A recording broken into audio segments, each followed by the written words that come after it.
നമ്മള് സാധാരണ കഴിക്കില്ലേ ശരിക്കും കഴിക്കോളൂ. എന്തിനാ എങ്ങനെയൊക്കെ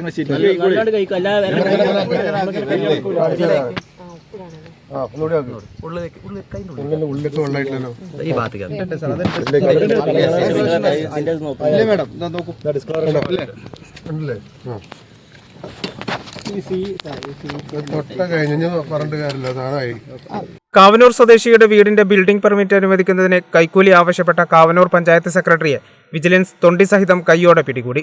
ഓപ്പറേഷൻ സ്പോട്ട് ട്രാപ്പിന്റെ ഭാഗമായി മലപ്പുറം വിജിലൻസ് യൂണിറ്റ് ഒരുക്കിയ കെണിയിലാണ് കാവനൂർ പഞ്ചായത്ത് സെക്രട്ടറി അനിൽ കുടുങ്ങിയത്. പരാതിക്കാരന്റെ വീടിന്റെ ബിൽഡിംഗ് പെർമിറ്റിന് 5000 രൂപയാണ് അനിൽ കൈക്കൂലിയായി ആവശ്യപ്പെട്ടിരുന്നത്. അച്ഛനിൽ നിന്ന് ഇഷ്ടദാനമായി ലഭിച്ച 5 സെന്റ് സ്ഥലത്ത് വീട് നിർമ്മിക്കുന്നതിന് ഓൺലൈനിൽ അപേക്ഷ നൽകിയിരുന്നു. തുടർന്ന് പഞ്ചായത്തിലെ ഓവർസിയർ സ്ഥലം പരിശോധിക്കുകയും ചട്ടങ്ങൾ പാലിച്ചാണ് കെട്ടിട നിർമ്മാണം നടത്തിയതെന്ന് റിപ്പോർട്ടും നൽകി.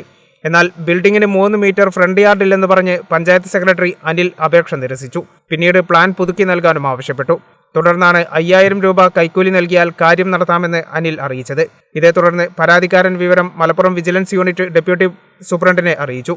അദ്ദേഹത്തിന്റെ നേതൃത്വത്തിലുള്ള വിജിലൻസ് സംഘം കെണിയൊരുക്കി കാത്തിരിക്കുകയായിരുന്നു. പരാതിക്കാരൻ പണം നൽകിയപ്പോൾ സെക്രട്ടറിയെ കൈയോടെ പിടികൂടുകയും ചെയ്തു. കേരള വിഷൻ, അരീക്കോട്.